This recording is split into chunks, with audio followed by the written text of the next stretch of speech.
A redder shade of neck on a whiter shade of trash, and this emery board is giving me a rash. I'm flat out. You're so beautiful to look at when you cry. Freeze.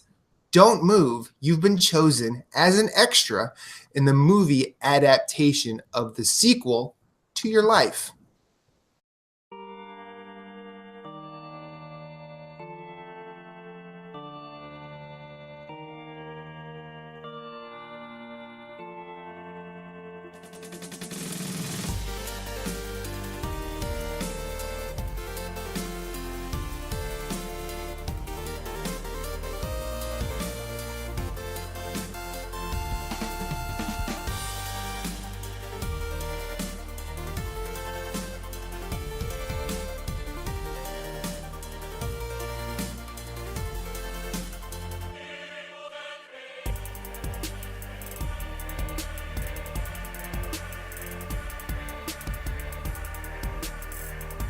Welcome to Nerds Gone Rogue, episode 137.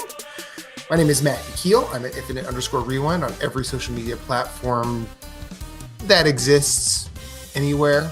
All of them. Go look. Hit them up on Snapchat. Send them your nudes. I'm there. No, please don't send me nudes. Please don't send me nudes. That's Corey Deering. He's Rogue Spartan on PSN, Corey in HD 713 on Twitter, and Corey in HD everywhere else. That's me.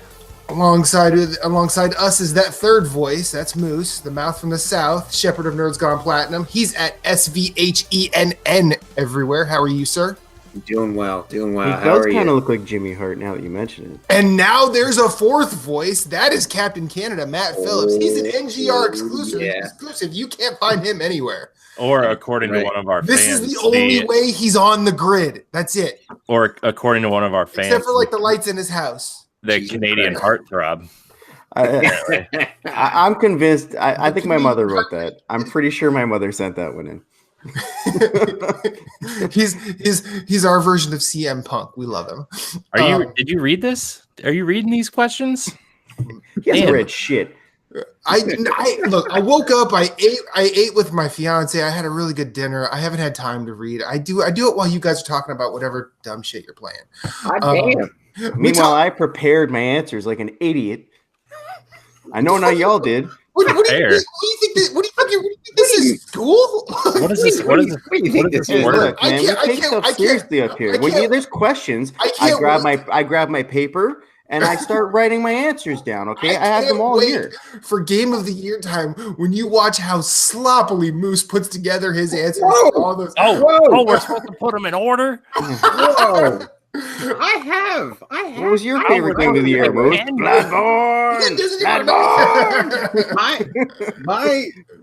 My list was in order, and I had lists. All right, so suck it. Okay, we're supposed to pick 10. What do you mean? You guys played more than 10 games? I've only played Bloodborne. And I only took a break to play Vita. It's like the Switch, but better because it got trophies. Oh, Moosey. Oh. Okay, so we talk about video. What's happening here? So he might actually kill us. I'm going to ask the obvious question. Have any of us played anything other than the Division 2? Yes. And if we've played games other than the Division 2, we're going to talk about them here, and then we'll talk about the Division. Yeah. Corey, Phillips, which one of you wants to start? Well, mine isn't really worth talking about because it's Counter-Strike, and that game's 20 years old. Counter-Strike is always worth No, I'm just saying it's 20 years old. There's not much to add to it. It's just still really good game, man. If it's a good game, talk about it. Oh, it's a great game. I wish I could have platinumed it with you on PS3. Oh, I still love holding that platinum over Chris Hart. He's like, how could you do that? It's so bad. It's easy. I just got trophies. That's why you did it. So you knew no one else would go for it. A bunch of people did, actually. It's actually one of the easier PS3 platinums to get. It took me like 3 hours. The Steam version has 167 achievements. Yeah, I believe so. And some of them are quite lengthy. Well, they've done like a whole bunch of expansions to that game on Steam, haven't they? Yeah, I mean CS:GO, they do add new modes and stuff, so it's gone free to play now. Okay. So it's still really awesome. And the newest update, like they streamlined it a lot, like just the UI, the ease to get into the game. So I'm actually enjoying it now as much as I have at any point over the last 2 decades. So yeah, no, I'm still really digging it. Okay. It's still wildly mediocre at it. What are you gonna do? But see, mediocre is like me at you mediocre at Counter-Strike is me if I were a pro anywhere. Well, see, I have like a target on my back because you can display certain things. So I display my CS:GO 10-year coin beside my name. So if I do anything stupid, anyone just calls me a noob because I should have learned over the last 10 years, right? They don't know who they're talking to. Who wants to learn? Oh yeah, it's a game. I haven't learned anything in 15 years. No. It's a game. I just live here, dude. There's a limit to my natural potential, okay? So I'm going to make mistakes. I mean, I'm pretty sure you playing Counter-Strike is like me playing Guild Ball, where I can talk about the game pretty sophisticatedly, but when you sit me down at the table to play it, I just look like an idiot. Or me playing Roller Coaster Tycoon when you guys talk about music and or Bloodborne. Zone out. You zone out when we talk about music? Yeah. Oh, well, then let's talk about Dope Smoker in the corner over there. Hell yeah, let's talk about Dope Smoker. We can talk about De La Soul and Bowie while we're at it. And this the GOG launcher. And that's been Nerds Gone Rogue, episode 137. This is a new edition. This just came today. It's El Janavity Breakdown one. Oh, nice. People are going to be pretty disappointed when this show's only 20 minutes long. Right beside Fugazi. Yeah, on the Kill Taker. Yes, sir. That's a great one.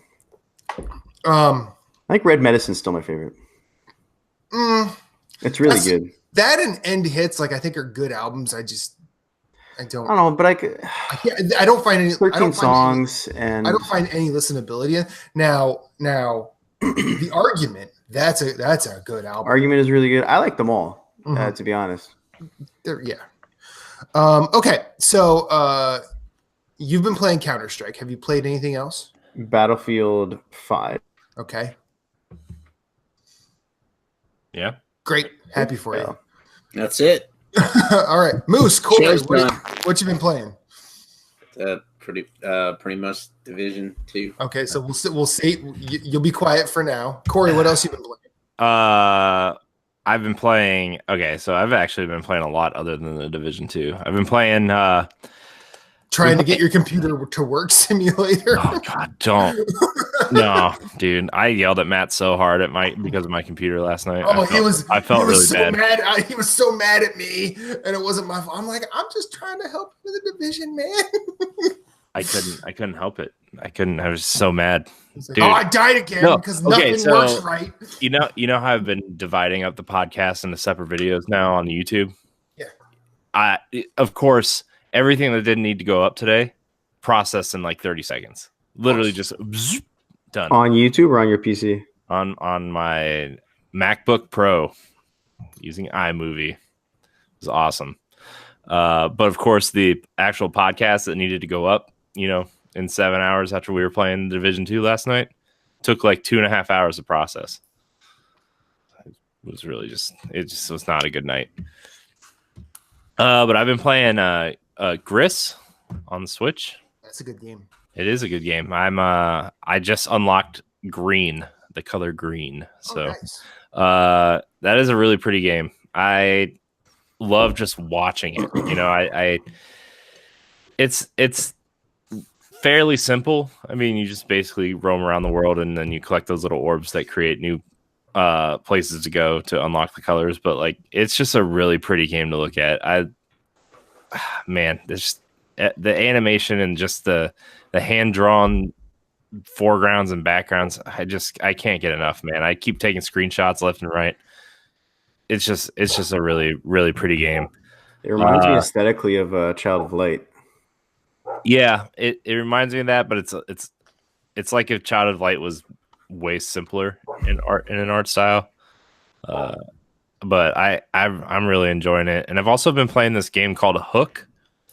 It was $2 on the eShop. It's just this really relaxing puzzle game where basically you have there's 3 different parts. Please tell me it stars Robin Williams as Peter Pan. I wish, but it does not. It does not. It's a puzzle game where you have to figure out how to make all of these different lines disappear, and you have your straight rods, you have your locks, which are basically straight rods that have like slits in them that the full length rods go through, and then you have rods. Metaphors abound. Sure. You're welcome. And then you have rods with little hooks on them that lock everything in place, and you have to figure out how to. It's basically like lock picking the video game, but it's such a relaxing game. It's literally $1.99 on the eShop. It's probably cheaper on PC if you can find it somewhere. You've actually piqued my interest because I've talked about how much I love fishing in games. Yeah, I love lock picking in games. It's pretty. I love it. It's pretty much lock picking the simulator, right? And then like I'm probably 40. I'm 40 puzzles in, and like they start introducing like it looks like you're sending a signal to these different. Yeah. It's the logo is just a brown circle with the word hook in the middle. I see it. It's $1.09 Canadian. Yeah. On Steam. Yeah, it's good. And it has a 97% rating based on 6,000 reviews. Yeah.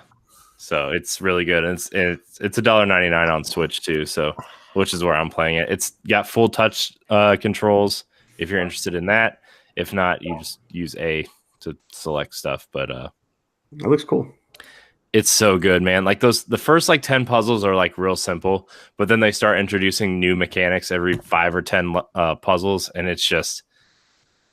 I can't get enough of it. It's just like, man, it's just figuring out how to like unlatch the hooks and then like pulling the rods out, and it's so good. Yeah, so good. It's $1.09, so I might wait for a sale. Should.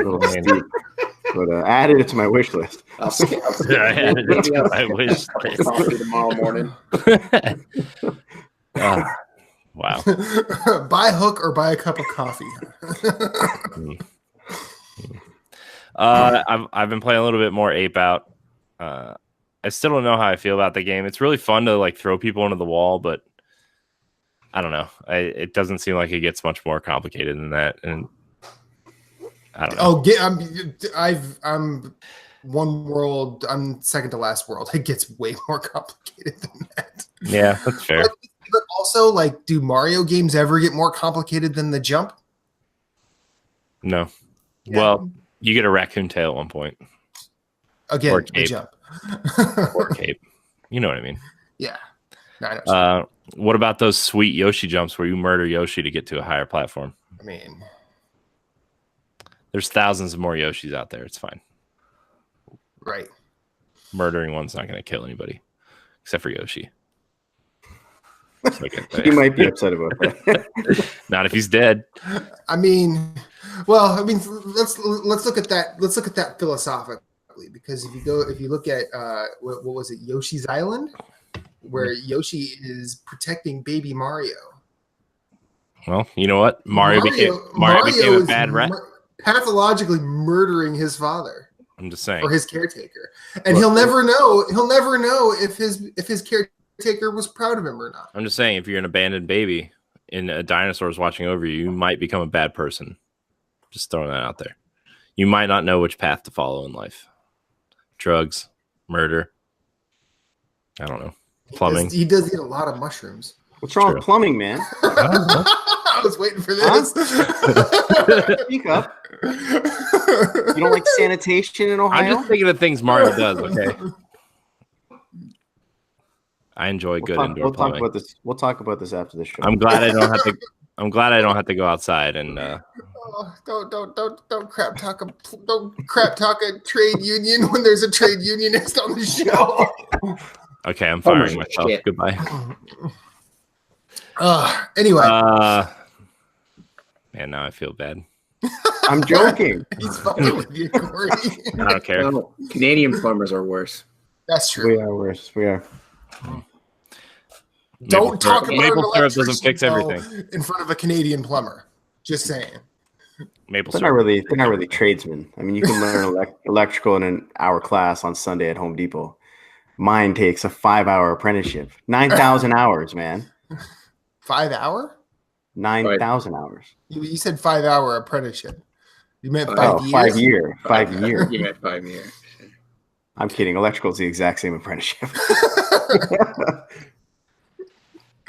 Anyway, what else have you been playing, Corey? What else have I been playing? I've been playing. Oh, I jumped back into the Master Chief Collection because of the Is it finally working? Steam announcement. Yeah, it's working. And let me tell you what, that's they did some real work to those games. I'll play with you when it comes out. Yeah. It will. Do you think it'll be cross-platform? Yeah, it is, and they pissed people off because it's free to play online. Mm-hmm. Like, you don't need Xbox Live. Yeah. So I don't know why people thought you'd need Xbox Live to pay for Xbox Live to play it on Steam, but yeah. So yeah. Oh, we can definitely play. Oh, that's what people are mad about, that you don't have to pay for Xbox Live to play. Well, in case you hadn't noticed, people get mad about lots of things. It's always mad been about like today. that on PC though. Yes, but I think Xbox guys are picking things to get upset about. Anyways, Halo 2 and Halo 4 look freaking amazing. Like they look better than Halo 5 in most places. Like it just yes, they Halo are 4 definitely. Yeah. Halo 4 looks amazing, and the Halo 2 remake it looks phenomenal. Plays like a 2004 shooter, but it still looks really good. I was looking at I was playing a SWAT in Halo 4, and I was looking at the battle rifle. I literally stopped in the middle of a match just to look at the detail on the guns, man. It's just, I can't believe how much work they put into those games to make them look like that. And I know like the assets were kind of built to scale easily. Bungie built them like that, for 1, 2, and 3 at least. But man, I can't believe how good those games still look today. It's insane how much better they look than a lot of even modern shooters. So, well, there was a lot of people who thought that even when Halo 5 came out, they were doing comparisons, saying they thought Halo 4 looked better. Yeah, than Halo 5. I mean, I still think Halo 4 looks better. I think it does as well. I mean, I don't think Halo 5 is necessarily ugly, but no, I think it was the first one in the series that didn't set that kind of leap in graphical difference. Yeah. And because, if you're making those kinds of comparisons to the previous entry, it would have been like if people were comparing Uncharted 4 to Uncharted 3 or something like that, right? Yeah. So I was surprised, but the multiplayer in Halo 5 was apparently really good. I didn't hear a lot of good things about the campaign. Yeah, I mean, the campaign is just it's a mess. There's like the story jumps around. It's just like they're filling in story gaps with comic books and movies and stuff. It's just like, why? How did this fall apart? Like, I don't know. But the campaign for Halo 5 is not great storytelling wise. I mean, it's fun to just go around and shoot guys, but there's no point in even trying to follow the story. So I've heard lots of cool theories or stuff about the new one. Halo, is it Halo Infinite? Yeah, like that it might have RPG elements or something. Yeah, and, yeah, that could be cool. Yeah, I think they're gonna try to make it as like a games as a service, which I know Halo 4 had that Spartan Ops mode where they had their plan was to keep adding seasons of content after 2 seasons because it wasn't good, and Xbox One was coming out. And what does 5 have? Warzone or what's it called? Yeah, Warzone. It's like a PvPvE mode, and it's cool though because you can get drops of weapons that don't normally happen in a normal game, where you can get a Covenant style Warthog, which is really cool, and you can get all kinds of different guns and stuff. So you can get a plasma battle rifle and stuff. It's kind of cool. That's all right. Yeah, they make changes to a lot of the weapons, and so I think maybe they're going to lean that way, where you can kind of like modify your guns to do what you want them to do. That'd be cool. I mean, I'm excited to see Halo Infinite. I may not like it because I haven't really been in on Halo since 2, was the last one I spent a lot of time with, but I always want to like it, and I'm interested in it certainly. Yeah. So yeah, I'm excited to at least see it. And it's going to be crossplay day one on Xbox and PC. So yeah, should have a huge player base. Yeah. Plus, I guess they're going to try to straddle the generations too, where it's going to be on Xbox One and the next Xbox. Did they say that? That's the rumor. It's not like. I mean, it wouldn't be a problem for X. It's that base console that's the I guess the issue. It would depend on how much they can get it to scale, I guess. Yeah, I mean the base console doesn't run much new stuff very well anyway. I guess Assassin's Creed Odyssey runs really poorly on that thing. So yeah, it's I mean it's really long in the tooth, and yeah, I mean I'd be surprised if it's cross-gen, just because of that base console. But I mean it'd be good to not have to, if you're a huge Halo fan, not have to shell out however $500-$400 immediately just to play your new game. But we'll see. I guess we'll find out. They might announce that at E3, like the platforms for it. Mm-hmm. Well, I mean, the thing too with like, especially with Xbox, I don't know what's going on with PlayStation yet, but that line is getting more blurry by the second in terms of crossing the generation. Because like, what if you buy Halo Infinite on Xbox One, right, and then you go to buy whatever the next box is? Is it just kind of like, okay, I bought this already, so do I get like a Xbox One X type enhancement for the next box or whatever?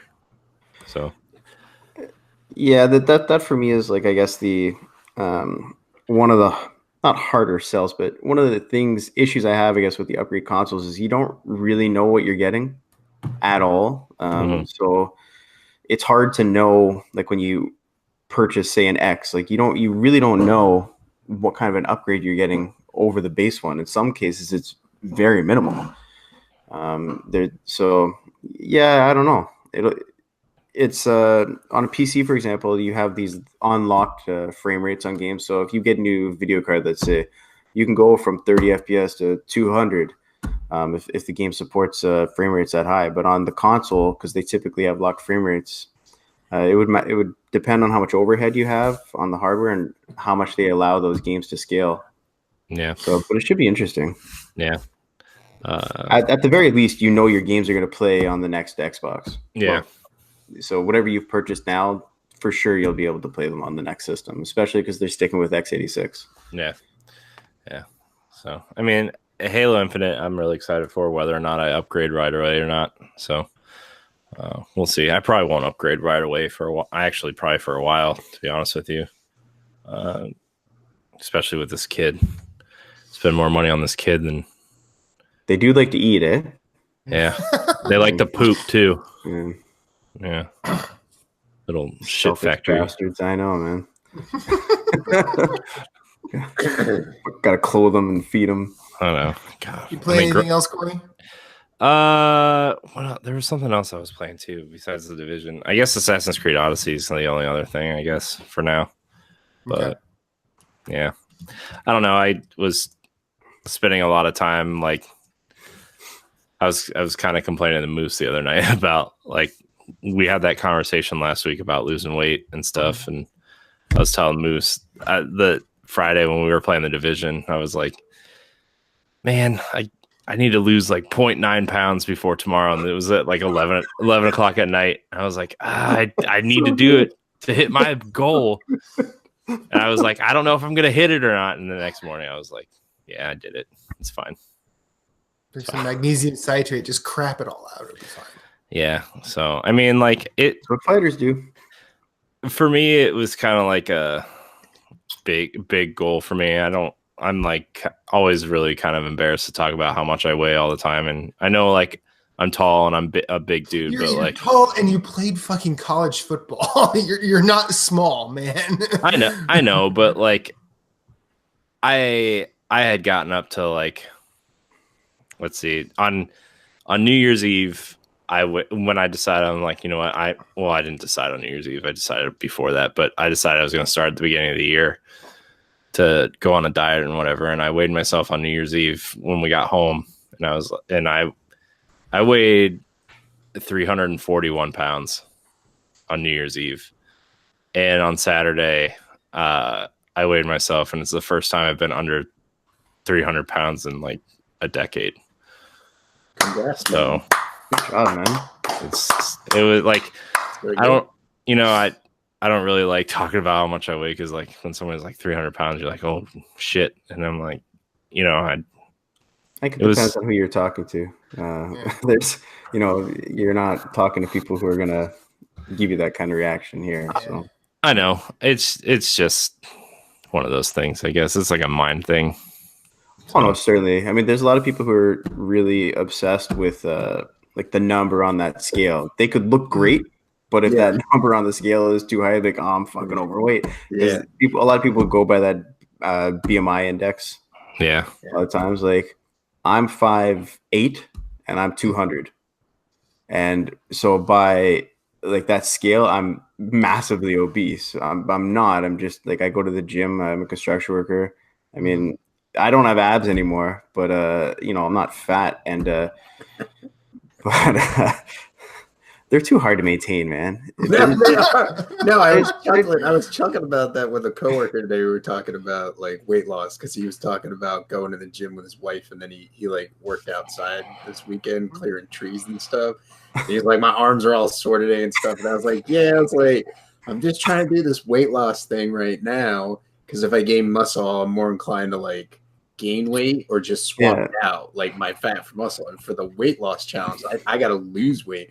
And so I was like, so, you know, I'll go lose some weight, and then eventually I'll start a weightlifting routine. And I was like, and yeah, it's like, I really, and he mentioned something about abs and like it being a pain in the ass. I'm like, yeah, I'm like, I don't want a 6-pack. I just want to get rid of the keg.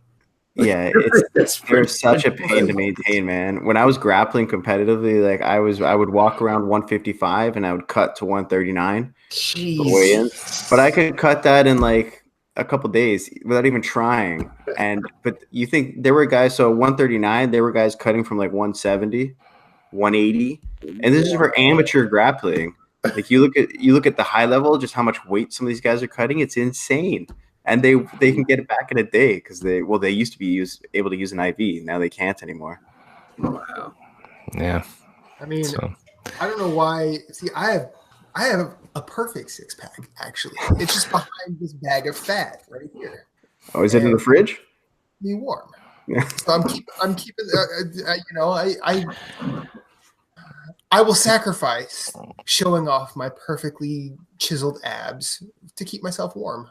This is how I intellectualize myself into. It is cold and chilly. It's been a cold winter. Not as cold as it has been for people back home, or probably even you, Phillips. Yeah, it's been a bad winter, and I work outside, so it's pretty bad. But that was I like. This is also the lowest I've been since I've been with my wife too. So it was kind of like, she's like, "Are you done now?" I'm like, "No." No. Wait, she wants you to stay big? No, well, she doesn't think I'm like fat, you know. Right. She's just like, she's like, "You look fine." I'm like, I know, but fine. If you said that to her, she'd be upset. I know. Actually, you know what? Having met Sana, I think she'd be all right with it. And you're like, hey, you look like, hey. I mean, thanks, like, buddy. I was. It's funny because like we were talking the other day about it, and she's actually lost weight too, because she's eating the same stuff I am, but she wasn't like trying to lose weight, and she already weighs less than before she was pregnant with Riley. Wow, that's good. I know. Well, so you could be like, Sana, you're welcome. Yeah. So I mean, I don't know. It was like a big kind of weekend for me, I guess. So I celebrated by making tacos and eating Subway. So that was not great, but also great. It's great. It was great, man. It's better than like a pizza or two. You know, I mean, tacos. Hey, why you got to shit on my Wednesday, Moose? Hey. I'm talking about a man, you know, that's on a weight loss. You know, he's on a journey. I had to put 2 more holes in my belt. It felt kind of good. I've never done that before. Oh, yeah. My wife's just like, you could just go buy a new belt. I'm like, no, these ones are fine. Belts cost money that I could be buying games with. There you go, smart man. So before we get into the division, I rolled credits on Anthem. Woo! I like that game. I'm not going to sit here and try and say that it's not as bad as you think it is. I'm also not going to try and convince you that it's a better game than you think it is. I think I just said the same statement twice. Yes. I liked it. I'll probably continue on to get the platinum once time is there, but it's not there right now. Also played more Binding of Isaac because I have a problem, and that game's fun. Almost 3 times this week, Corey. Remember how you were saying on last week's show how you got to like number 1, but then you ended up number 2? Mm-hmm. It happened to me 3 times, twice in a row. Mm-hmm. Doesn't it suck? I hate Tetris 99, man. It happened to me again this week, by the way. Yeah. That was the other game I played, by the way, was Tetris 99. I played You said you got to win too, right? Yeah. No, I was just messing with you because you said the previous statement. You said I lost. I came in second. So I was actually all excited for you. I was excited to know somebody who won the game. No, if I won, I would have posted it all over everywhere. Now you just destroyed Phillips's dreams. You can still Captain Canada. You can still pretend I won if it makes you feel better. When you find out Santa isn't real, man. I thought you won. I was drinking a beer, cheers, and with the Stone Cold Corey 316. If it makes you feel better, you can still pretend that I won. I like to pretend I win all the time. I know the truth now, though. It's not the same. It's like when I found out Moose wasn't a real Southerner. He's a real Southerner.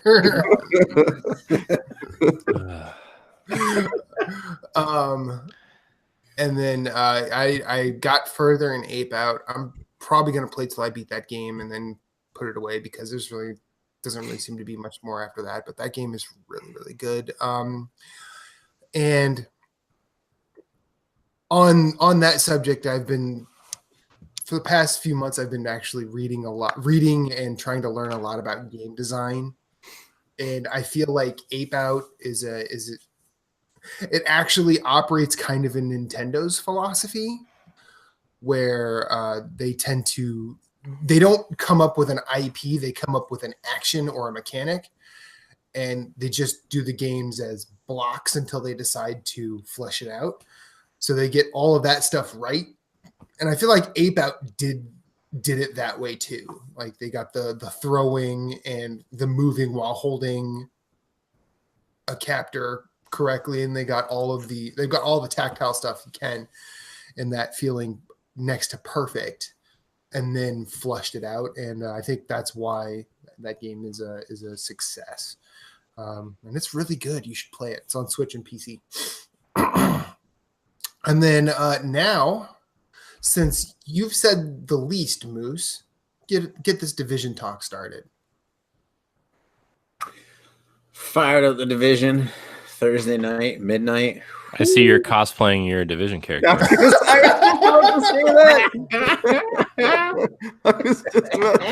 do have aviators on. It's weird that Hope County Moose is in post-apocalyptic DC.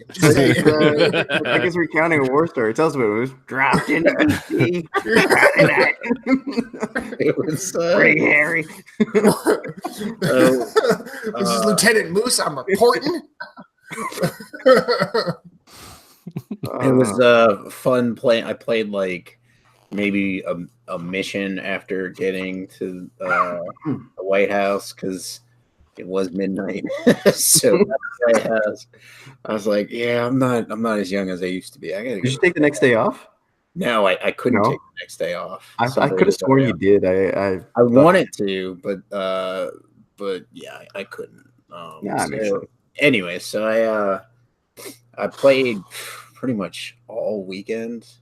So played Friday night with Corey. We had a good game session. Just Right now, it's sitting at an 8 for me. Okay. Like, I'm really enjoying the game. Like, story's okay. People are okay. I find So the story less interesting in this one than in Division 1 so far.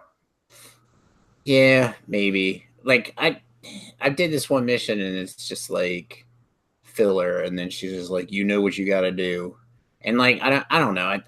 I wish like your character had like a voice or like an interaction. You know what I mean? Like I wish they kind of did what they did with like, hey, here's Mass Effect. The male character has a voice, female character has a voice, and like you can actually interact with people. So,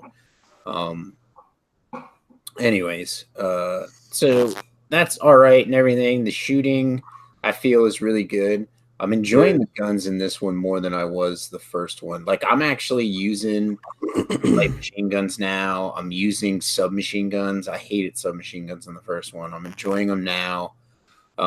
They kind of gave us a mid-range rifle in between a sniper rifle and an assault rifle. Yeah, the marksman rifle. 45, Huh? 45 caliber one. Yeah. So, I find that I thought the marksman was the sniper. So this is just a rifle. It's just the rifle class. Oh, okay. I thought. But anyways, so Clearly I know I like other SMG, but it's a much lower. I think it's a single shot. it is a single shot. So I like it because it gives me the same scoping as a sniper rifle, and I can still do some significant damage. But like, I don't like how they, like, if you put a 12 times zoom on a sniper rifle, like when you go to aim, you automatically are zoomed in. Yeah, Like there's no quick aim. There's no snap. Yeah. And so anyways, I did play with one for a while and got used to that. So if I ever found a really good sniper rifle that I liked, I could pick it up and play with it. But I like the I like the rifle. I'm rocking an assault rifle right now and a regular rifle, and then the like machine gun pistol I'm using. So, but anyways, using the turret and I switched from the drone, which healed, to the hive because I was finding like the drone was like just disappearing on me. Like I'd hit the button for it to heal me, and then it'd be gone in like 3 seconds, and the cooldown was at like 15 seconds. And I'm like, what the heck happened? So I thought it was getting shot out of the sky more easily than it was in the beta. And so I switched to the hive because the hive's like kind of like the medic pack where you just like put it on the ground and it heals you, or it heals people inside the circle. The little machines like fly out and like heal you for a certain amount of health. But anyways, the nano mosquitoes. Yeah, exactly. And so, Lee's in the chat. Yeah, my turret is disappearing a lot, but I found out from Ray that it's a known bug. It's a lot of cooldowns, and it was really weird because like tonight I was playing and my turret was staying and working fine, and so was the hive. So I didn't see that there was an update. There might have been an update, I don't know, or maybe just tonight it decided to behave itself. But it's like it's kind of frustrating where you're like. When you're like going into a mission and I don't know if my turret and my hive are going to work. You know what I mean? It's or it's working throughout the mission, and then you get to a point of tension and it doesn't. Yeah, right. And it's like I can't count on this, Yeah, so it's really fucking annoying. I'm finding some other things a little frustrating, like that. If they fix that, like that wouldn't be a problem. But then like the lighting in the game is a nightmare. Like it is a nightmare. It well, you're on PC, so I don't think it's the same on PC. But like some areas, you're just like, why is the screen so dark, or why is the screen so bright? Like it's like I understand that we're outside and we're in, we're not in a building. But like the sun doesn't need to be that bright to where like I can't really like make out a lot of things. You know what I mean? Like it gets to be a pain in the ass. And then I know it's an issue because I've been inside buildings. Yeah. And all of a sudden like the background will go real bright, and I've taken screenshots of it, and then it'll go back to its normal color. So I'm like, this is some janky ass stuff going on here, and I'm not liking it. So I have to look at that. I know that there's been an issue with texture popping. But I think the only when it rains, it makes it real difficult to move around the world, which is fine. I understand that that's actually pretty cool. Like you want to move a little bit slower and engage people a little bit less, so that actually kind of is not too much of an issue. And then Jason and I last night, I think, got stuck in what I would refer to as a sandstorm, because it was like oh yeah, no, it was like it was like foggy. I don't even think it was fog. It was just like a brown cloudish type color, and I was like, "What is going on with this?" And Yeah, it must have been the sun hitting the cloud or something. But anyways, so just some minor grievances here or there. The cover system, Matt, we were talking about it, where it's like you're like, I'm supposed to be in cover, and I'm having a problem, and I'm noticing it, and I really want to pay attention to it. But when I'm in cover and I'm like aiming, all of a sudden I like let go of the L2 button, and my guy's standing up out of cover, and I'm like, I didn't touch the left stick to move me. I didn't touch the left stick to move myself at all. Yeah, I had that problem too yesterday when I was playing with Matt. Okay. So like I understand you got a guy launching grenades at you, and it hits your cover, and you're rocked, and you're basically rocked, like your body's rocked out of cover. Like I understand that, so I just hit cover to get back into it. But so that's an issue.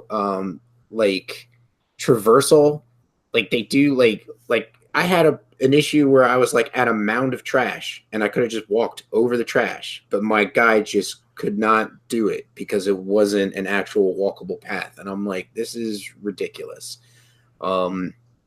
So I don't know, that's an issue I have with it too. But other than that, I think there's some stuff that they could fix. One of my largest issues and it's still a problem, is the when you join like lower level people. So we could talk about that for a second, because Matt, I think I'm like the highest level out of all of us except for Captain Canada. He might be higher than me. I'm like 15. No, I'm only level 11. Okay, I think I'm farther. I'm higher than you. Farther, I think I've progressed farther. I think you're further in the story than I am, because I've been doing a lot more side missions and a lot more collectibles. I have 5 of them. I have 5 of the agents, the people at the White House. I only have 3. Yeah, same here. I only have 3. So my issue was it's completely and utterly like randomly like spikes, like the scaling. So basically like the low end person's supposed to scale up to be like your level. Well, I jumped in with Matt, and we were kind of doing all right, but they were still kind of hitting him like a truck.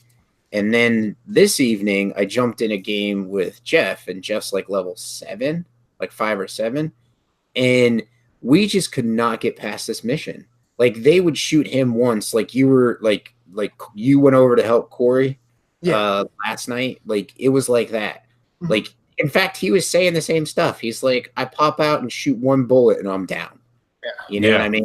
And, and it was ridiculous. And we had to basically funnel the enemies up to a top part where I could drop my turret and drop the hive to try and heal us and keep these. And they were spawning like purple rushers. So basically, they're kind of like, if you played the first one, they're the dudes with the bat, but they're like people that suck up, they take on that quote unquote venom, and then they're like indestructible. You got to whittle down that to whittle their health down, but they were like spawning purples, and I'm like, what the hell is going on? Like, I understand if you're trying to like make it a little bit harder for the higher level guy, you know what I mean, but you don't have to like crank up the difficulty like they do. When I was playing with Matt yesterday, like I didn't even see anywhere where it said my level was scaling. And like I looked where you guys told me to look, and it just said I was like a level 5, and I guess it was supposed to be scaling me to like 9 or 10 or something. And it just didn't show that. But like even if it did, like even if it's scaling my level, it's not scaling my armor or anything, I guess. So like I still felt like I was getting downed after one shot. I think it scales the character, but not the equipment. So there's a possibility your guns might not be doing appropriate damage. Well, So I had that issue with that mission, after like 7 tries, we finally figured out, beat the mission, and we went out into the regular world, and we went and did like a control point. Had no problem with the control point. I mean, yeah, one of us went down, the other revived while our turrets were keeping them busy, but we didn't have a part where we died over and over and over again. And I was like, that was a lot easier than that mission. And so it's almost like the scaling jumped super high in the mission, and then once we got out of the mission, it kind of like evened itself out a little bit. But I'm hoping. I also don't like the fact that I have body armor and some dude doesn't have armor on, like he just has a health bar, and like I could stand, like I can come out of cover and start shooting at him, and he takes like 3/4 of my armor off before I even get him down to half health. You know, like it gets, sometimes that's a little bit ridiculous. Sometimes being shot, like I heard Jeff saying it a lot, and I was even watching. He's like, where the hell am I getting shot from? And I'm like, I have no clue. Like they must be shooting through walls or something. I've had issues where I've taken on patrols in the streets, and there's a grenade launcher wielder, and I'm shooting them in the face, and they're reeling backwards, and the grenade launcher's pointing at the ground, and it looks like they basically just underhand tossed a grenade in my direction. Yeah, like it still had the trajectory, like it was coming out of the grenade launcher, but I'm like, the grenade launcher's pointing at the ground. Like, I'm like, it. Anyway, I'm still gonna play the hell out of it. I played a lot tonight. I'll be playing it for a long time. Got the clan going. You know, you got our clan started. Yeah, that was basically my focus, was trying to level to get the clan, and I did way too much side stuff instead of just doing the main missions. But now I know, and knowing's half the battle. But anyway, I've noticed some significant difficulty scaling as well. I mean, there was one mission, I can't remember the name of it. It's in the very top of the map on one of the first zones. And when you get to the end and the boss spawns, because I was soloing it. Are you talking about the Odia retail center? Yes. Yeah, that sucks. Yeah. So when you get to the end of that, I was soloing it, and when you get to the end of it, when the boss spawns, I mean, it's a cover-based shooter, but some of the enemies are so fast, it's like you take cover, and there's not a cover where you are unable to be flanked. Do you know what I mean? Like, yeah. Especially when you have the runner, like if there's like more than one runner running at you, like it's impossible to stay in cover. It is impossible. So, you know, I've been running with, because they close on you so fast, I have one close range weapon, which is either a shotgun or the light machine gun. And then I use the rifle as my main, because I just feel that that's the best one. But it's hard. And so, you know, I'm running like crazy and trying to grab a cover, shoot, move to the other cover. And I enjoy the challenge. It's just that it doesn't, I mean, it's meant to be played as a cover shooter, right? Not a run and gun shooter. So it's definitely difficult. I like it a lot. But that end part compared to the entire rest of the mission, which was a complete cakewalk, like it just jumps up so much. You know, I had to do it a bunch of times, and I eventually got it, but it was a total pain in the eye. It wasn't even enjoyable when you finish it. Just more of like all right, thank God. Like, on to the next one. I think also the issue is like those rushers, like they take your health down super fast. Yeah. And like if you don't stagger them, or like, so like you can sometimes plan it. Like if I'm out running with somebody and we come up on like a Roman group, I'm like, all right, get in position. And usually I don't communicate it, but I'll try and focus on what I think is the rushers, and I'll try and take them out while they're puffing their drug, because it basically causes the drug to cause like a disorientation for them. And then, but I can put, you know, well, they're just sort of slumped over, taking tiny steps. You can cap them in the face. 2 to 3 rounds to get them to daze, and then I put the rest of the clip in them. And if I have to reload, I can reload while they're coming towards me, pop back up, and finish them off before they even get near me. But like when they get on you, it is like one swing, and if your armor is even remotely gone, like you are pretty much down. Yeah. Like I think they may adjust that. I think I don't know what it's like at endgame. If that's what it's like at level 11, I have no idea what it would be like at endgame. Yeah. Like, So and spawning. Like, I feel like spawning is ridiculous sometimes too, because you're like what I like to do, like when I'm playing with you guys or with Corey and Matt, is like I try and keep my head on a swivel because I played so much of the beta and I played hard mode. Like they would just come out of the woodworks and they flank like they crazy. do. Yep. So I'm like trying to keep my head on a swivel to be like, okay, there's a guy coming from that direction and shout it out, or at least try and take that person down. You know what I mean? And there have been some times where I've been able to kill the people before they got to Matt or Corey. But like sometimes they'll spawn those rushers and they'll be on you in like 2 seconds. And you're like, I can't do anything. This is like, it's not challenging, it's just, it's frustrating. Like you're it's like you're fighting the controls to get to the next cover. And it's frustrating so far. In that regard, they just close way too fast, and a lot of them you can't kill fast enough before they get to you. Lee makes a good point in the chat. Shotgunners in Division 1 endgame are the rushers in Division 2. Yeah. Well, there's a lot of them. I feel there's a kind of a disproportionate amount of them. I don't know if they can adjust that at this point or not, but I'm sure they may do. I mean, lots of games do adjustments to damage and buffs and stuff, so I'm sure they're looking at that. Overall, I mean, if I had to get, I'd rate it like a 9. I love this game so far. I absolutely love it. I see. I'm in your camp, Phillips, as well. I think I'm having less issues with the lighting than I did when we were talking initially, Moose. Mainly because like when I spent all night playing it last night, I found myself, I don't want to say immersed, but I found myself understanding the tension a lot more with the lighting.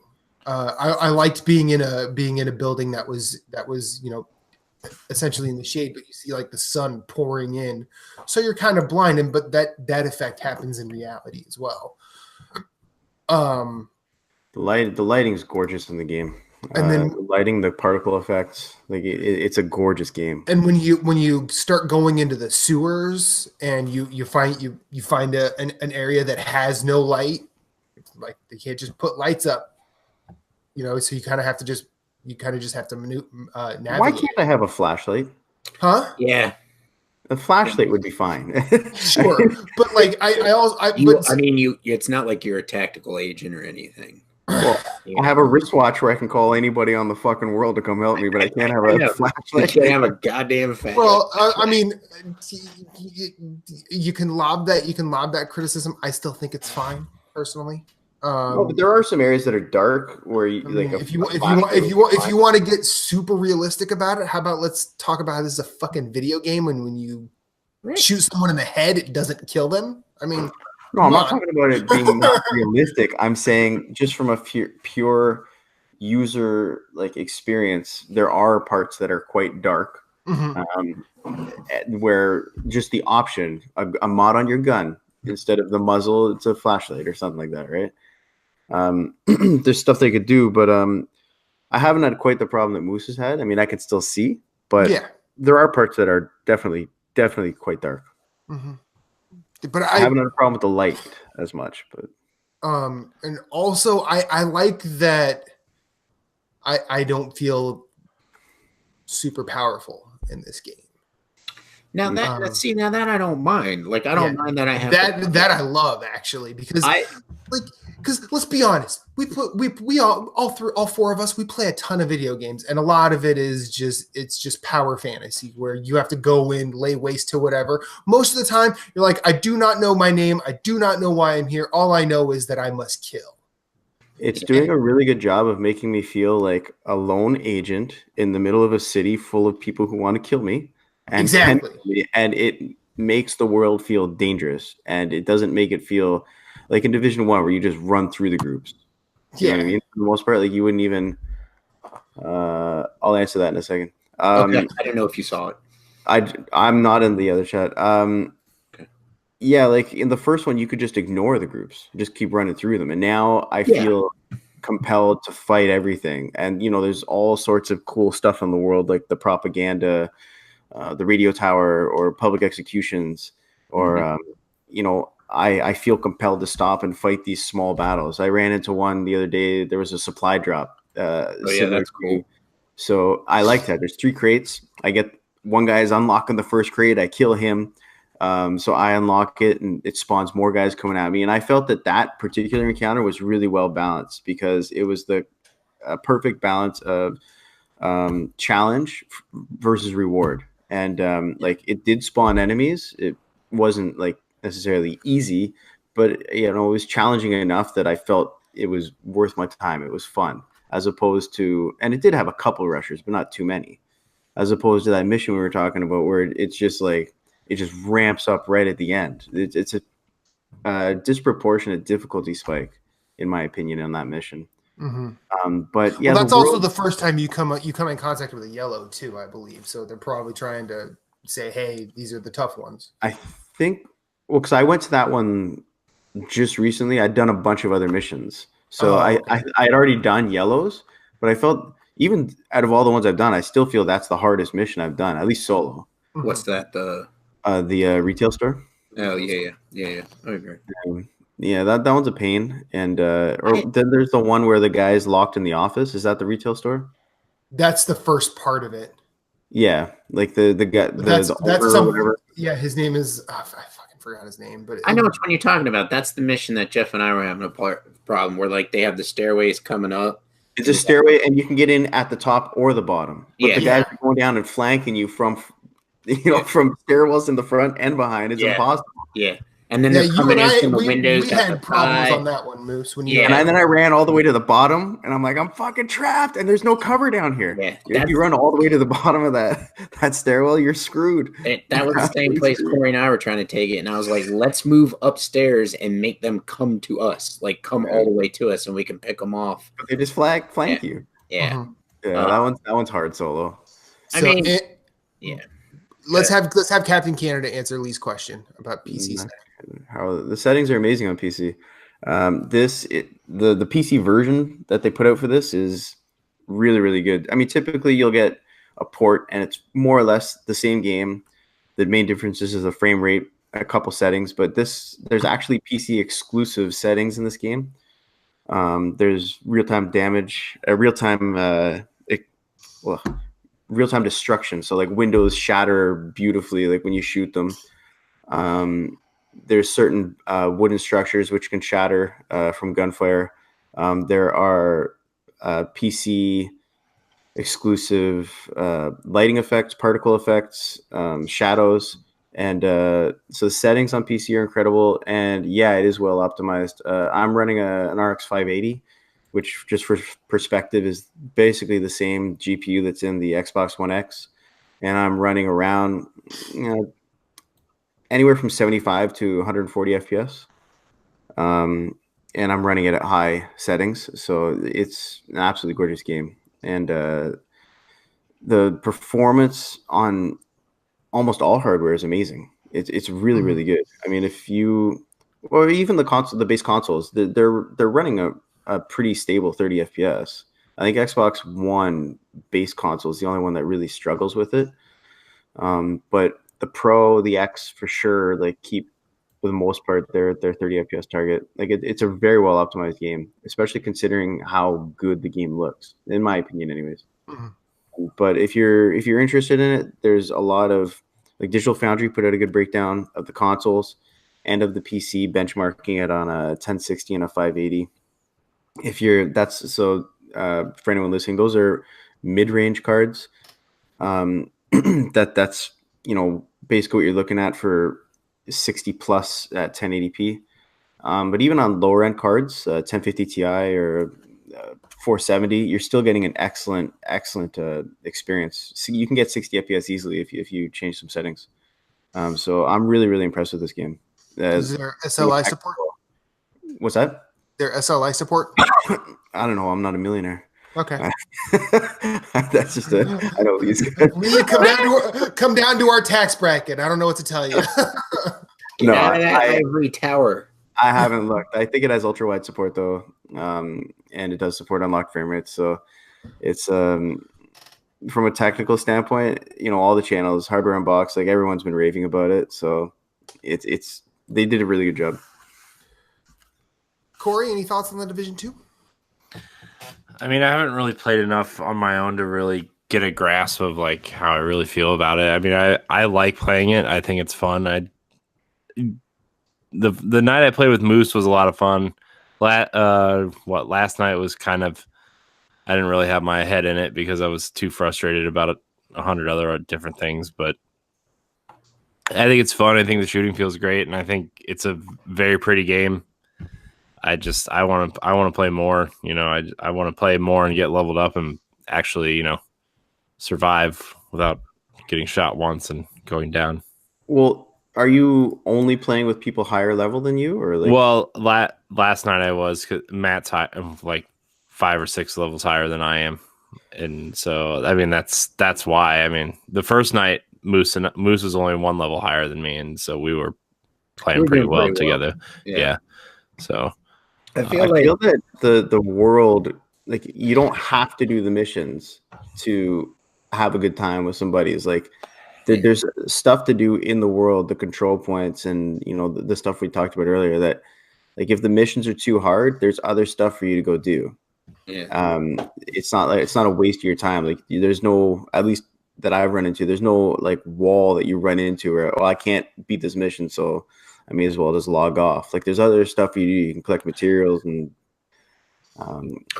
Speaking of collecting materials, it's nice that they actually made it worthwhile now. Like, they actually made everything sort of useful in it. The components, like, you can donate them to your side projects. All the projects, yeah. You can donate them to there's a perk, a skill you can get where, like, 20 meters or whatever around that control point, if you donate a certain amount of materials, it'll like light up something like that for you on your map instead of you having to like find it and know where it is. So like I thought that was pretty cool.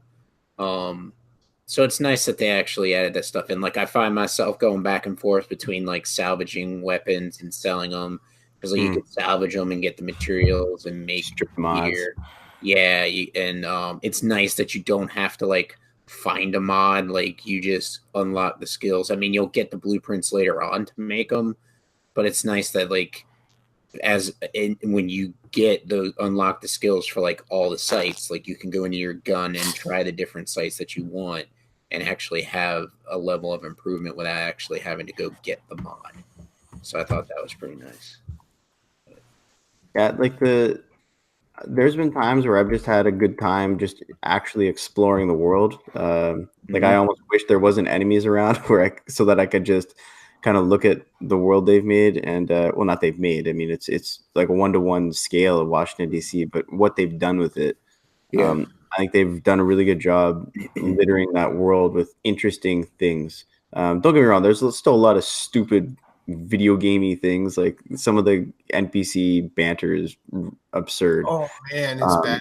It's absolutely absurd, and it's so there's such a weird contrast between like the world, this gorgeous world, and this stupid banter from some of the NPCs, and it almost like it breaks that illusion of how high quality the simulation is. You know what I mean? And but yeah, like I want to talk about this game a lot. I'm just really, really enjoying it. I wanted to like it a lot, and I'm just really happy that I do. Mm-hmm. I just want to say that I love how a dude walking around in like a white wife beater with a bulletproof vest on, using a submachine gun, holding it to the side, can hit me from like 150 feet down the street and take my armor down like it's nothing. And I'm like, what is going on with this? You know, I'm like at least hold it properly, and it like you wouldn't be able to hit the broadside of the barn if you did that. So. There's some stuff like that, but I've actually enjoyed listening. Well, they do that little gallop as they just walk down the middle. They're like not worried about cover, and you can't hit them. Yeah. And you're like, I gotta get do the like, what's up, man? I'm like, what is this? They walk down the street, Juggalo Army, I can't hit me. Yeah. Oh god, it's I picked up when you collect the cell phones. I picked up this one that just I loved it. So it's this guy and girl talking, and they see a guy and a girl running, and she's like, "Hit the guy," and then she'll stop and help him, and then you can shoot her too. And so the guy shoots the guy, and the girl takes off. On the guy, like, no, I feel really bad for him. I shot him, and he got backstabbed. It's just something small like that. Like, it's just a little cell phone that you pick up, and I like how it plays like while you're playing the game, so you don't have to like stand there and listen to it, right? Just little things like that, like, and that is how people would be. Like, people are cruel, right? So, it's there's just all sorts of little stuff like that, just make me want to play for another half an hour to go into this store and get some materials and maybe find something like that. And then there's the echoes as well. Or the echoes look better this time. I feel like they offered way less to the game than they did before.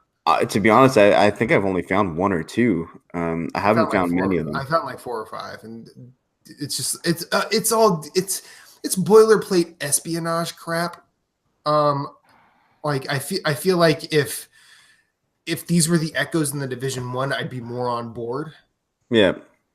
It's just because I feel like the echoes in the Division 1, however you want to talk about that story, I feel like they added to the world more so, because like now it's just like, hey, some things coming, and I'm gonna need people that can get shit done. Oh, you need me to get some people together? Yeah, and I don't want choir boys either. Well, okay, it's like, great, you're speaking in metaphors. Like, hey, I'm gonna need people who need to use guns that need to kill other people.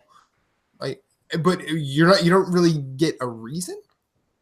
And I feel like, You do not. And I feel like in the Division 1, it was all. I mean, a lot of it is like non sequitur, but at least it's a scenario that you can empathize with one side over another. Yeah. And you don't really get that in this. At least I haven't yet.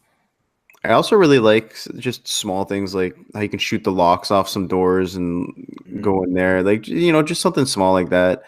I get that it's just, it's a static world, and I'm going to shoot this lock off every time, and there's a little material in there. But it's just a small thing that adds to the depth of that simulation that just really makes me enjoy walking around this world.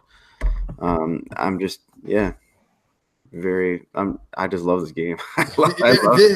I was talking to, when Moose and I were playing the other day, I actually made a hypothesis about, I feel like for me, this game seems a lot like how it seems overwhelming in the way that I'll bet WoW was when it launched to people that just came to it. And you could probably, I mean, Moose thought like it was a good thought because I've never played WoW. And I know that when I say when it launched, you won't say, well, no, WoW is this now. I'm like, but I'm not talking about what WoW is now. No, yeah, but I feel like this is doing for consoles what WoW did. Now, I'm not saying, and I also made the qualification that in the Division 2, it doesn't take those little tasks out nearly as far as WoW did. Yeah, like it's I get what you're saying, just that in like the depth of the amount of stuff that you can go do and the kind of freedom that you have. And WoW, when it first started, was very, very cruel. Like, it would kill you in an instant. It didn't explain things to you. And yeah, like, you mean like the Division 2 does? Yeah, and I understand. I do understand. Having played WoW when it came out and Division 2 now, I can definitely understand what you're saying. Yeah, I mean, as someone who has no entryway into that, like, I feel like this is probably something very similar. Yeah, I mean, I know, I get that you're not saying that they're the same thing, just right. like a similar kind of, oh fuck, look at all this shit. What the hell do I go do now? And yeah, pretty much. It is overwhelming, because even when I look it up, when I open the map, I'll be like, all right, didn't I take that control point? What the fuck? And like, can you lose control points in this game? Yes, you can. Yeah, because I had taken one. I've taken Martin one. Luther King Library. Yep. That's the one I've lost. No, I'm sorry, not the library. Red Dragon is the one that I've lost. Yeah, so I lost it, and I didn't even know that. So, I go back, I take it back, but it hasn't gone green again. You know what I mean? And I like it when I don't I like it when I have to figure things out, and it's not just fully explained for me. And I like it when I have to puzzle over it and look it up or work at it. I like it that it doesn't just hold your hand for everything. And in that way, it is a lot like Vanilla WoW. And the first game was way more streamlined, I feel. And this game is definitely streamlined, but it's meaner. It's a lot meaner. Mm-hmm. It's way harder, at least in my opinion. I'm about 7.5 hours in. I'm level 11. It is meaner. I agree with you. Yeah, it's just a mean world. It's and it's brutal, and I think they've done a good job depicting that. Perhaps the damage modeling is supposed to be symbolic of that. I don't know. Maybe it's just a coincidence, but I also think talking about that is going to be a very fluid conversation because that's going to get rebalanced and readdressed as time goes on. Yeah, I feel that's just the nature of games as a service. I feel like they can totally revamp the you got a higher level and a lower level. They could totally be okay, well, the higher level takes a little bit more damage than the lower level. You know what I mean? Because they're going to have, or their guns do about the same amount of damage as the lower level, so that they're kind of bringing you down to that person's level, which wouldn't be an issue. It's just balance it just a little bit better instead of jacking you're going to put the enemies at the height of the highest person in the group. And then that lowest level person is taking one bullet and dying. That's not fun. That's not even challenging. And I think that's more of an oversight in the math than anything else, and that can be changed maybe. That's what I'm saying. They can balance the amount of damage that someone takes, and enemies do, or like I was saying with Jeff, I was I wish they would allow me to take more damage as a target, or like I said, put out less damage. You know what I mean? Nerf my weapon. Take it down from a level 15 down to his level, which is a level 7 damage, cut it in half and call it a day. You know what I mean? But anyways. One thing, because so Division 1 I played on PS4, and I did a ton of Division 1. You did. One glaring difference, because I don't have my PS4 copy yet. So I've only been playing it on PC. One glaring difference so far for me is the shooting with a mouse. For example, a headshot is no problem even from long range versus playing with the controller. That for me, beyond the frame rate, is the big difference I'm having so far. I feel much more confident doing these long range kills with my assault rifle or whatnot, because I feel very confident I'm going to get that headshot, even though you have the weapon sway, or you have low stability, the recoil. Yeah, for me, that is so far the biggest difference in the way it's playing, is just how much more accurate the shooting is. Your bullets still go all over the place depending on the gun you're using. If you go full auto on a gun, but if you fire in short bursts, it's super, super accurate. So far, that's the biggest difference. I will agree with you. So if you're a Uplay, if you own Ubisoft games, they give you a free blue submachine gun. I have that. I didn't like submachine guns in the first game. I loved that submachine gun, and I started using submachine guns more often, and I was enjoying the accuracy that it had. And I was like, wow, this is a lot more accurate than it was. Matt will probably echo this, but the clip size was a little small, but that's fine. It's a submachine gun, rapid fire rate. 30 rounds? Maybe I had it was 20. It was 21 for me, I think. It was bad. To compare, I had a blue assault rifle with 35 rounds or 36 rounds, and I picked up a purple AUG, and that only had 25 rounds. And it's I was I'd rather have the assault rifle, even though the damage is more on the submachine gun. I want the more rounds in the clip, and the better accuracy. The accuracy was the green bar was pretty long. on the end of the accuracy, and I was just like, this purple weapon's supposed to be better, but it's like a submachine gun, which is where I was like, well, maybe like you were saying, stick it in that second slot, you know, like have my long range weapon and then have that be for the close up guys that are like coming around the corner pretty quickly. Yeah, the weapons feel great too, and you know the first, like if you used an LMG, like you would be laughed at pretty quickly. And I feel the LMG in this game is actually useful and a viable option for you, both for long range and short range. So I was using the one with the 100-round clip just because the guys are moving so fast that even with a mouse, I can't like hit them, like aim fast. They're dodging and shit, right? So I liked having 100 rounds because I could get one fucking guy with 100 rounds. Depending on the guy, but we had a point where I was like trying to shoot this guy, and he was moving just outside of my ability to like spin and get him. And like Matt was like laughing, and I'm just like, shut up. I'm like, it's like my aiming was shit on that one. But I like speak up, the M60 LMG is awesome. And then there's the it's kind of like the assault rifle version. I can't remember what the name of it is, but it's got a 30-round clip. I love that one because the G361. Yeah, I think that's it. But that thing, like it is like so accurate. It's awesome. I think I'm using an M4 right now, the Police M4 replica. Okay.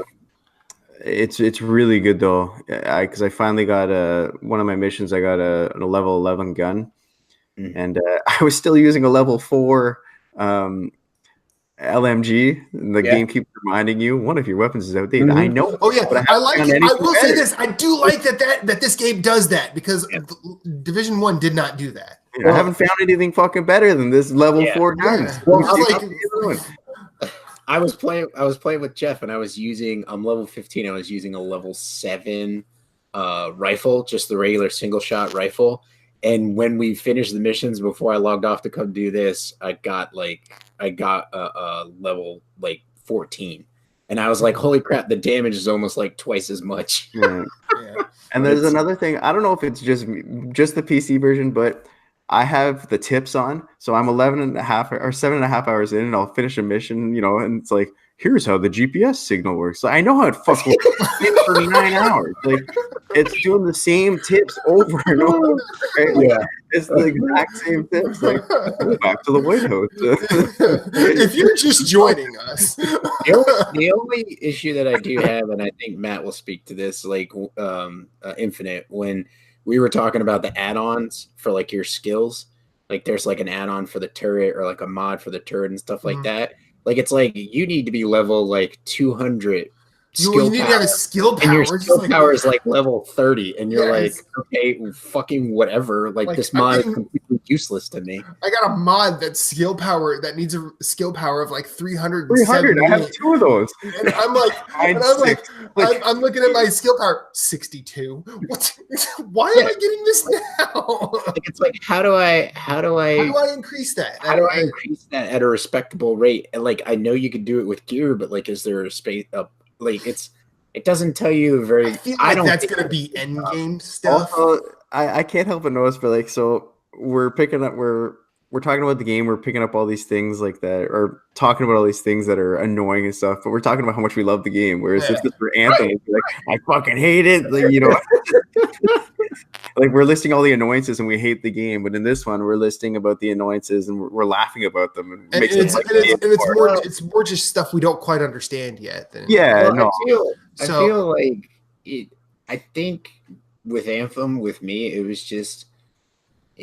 It wasn't cover based. Like I played so much of the Division, like that's what the Division had in its corner. I was ready for more cover based shooting. Whereas in like Anthem was just like I'm stand out here and like shoot. And maybe there's no real defense in Anthem. Not like so I was just like this just feels like a generic third person shooter to me. You know what I mean? Like I'm like all right, whatever. And then like I said, it's like playing the loading game. But anyways, Septimus 77 in the chat. Love those passive aggressive tips though. Yeah, they are passive aggressive. It's like it's basically like they're just a couple of words away from going, "Hey, idiot!" Like, why don't you tell me how to raise my damn My damn skill power. Yeah, I know how DPS works. I love how you're like, well, maybe it's endgame stuff, and it's like, but the fucking mod is a level 7. Yeah, I know. And I just realized that after I said it. I was hoping you wouldn't bring it up. I'm not picking on you, like saying idiot. You should know. I'm just saying, like, they give you this mod for at a level 14, and it's like, I can't use it at level 14 because my power is like severely under. I'm like, what is going on here? But anyway, I have not jumped into any of the PvP yet. So during the beta, I posted a couple rounds. I did a couple rounds of conflict, and that was a ton of fun. That was like it almost reminded me of Last of Us kind of multiplayer, like team versus team cover shooter. So I really, really liked that. I did in the beta. I had done a little bit of Dark Zone, but in this one, I have not done that at all yet. Yeah, I just unlocked the Dark Zone before I went. A little apprehensive, if I'm being honest, and so still a little scarred from the first one. It's just like if this game is this difficult now, what the fuck's gonna happen in the Dark Zone? I think I might find a clan to join and see if there's. We have a clan. But you don't have to join. So hang on, gentlemen. I know, just here's what's gonna happen. We're gonna wrap up the division because we have to keep moving, and we've been here a while. Deshaun in the chat a while back said, "See money, you haven't said anything about the Division 2. So talk for a minute." I talked about the division. I told you I haven't really played enough to really like get a feel for moving around and stuff. Okay. What's that face for? I was going to read his exact quote. He says, "C Money is awfully quiet tonight." I'm tired, man. Last night was a long night. Okay. I'm still mad about last night. Has nothing even to do with games. You were like Phillips level mad last night. I mean, it's the damn video it just processing with my life and plays on the division. I was waiting for him to go, "This is why I yell." It's been a long time since I yelled. Let's be fair about that. But see, I also know you're one stupid Matt or Moose comment away from just going off. So that is true. I mean, it's possible. Wait till your copy of Division 2 comes for PS4. We'll give you all the reason in the world. Yeah, I don't know where it is, man.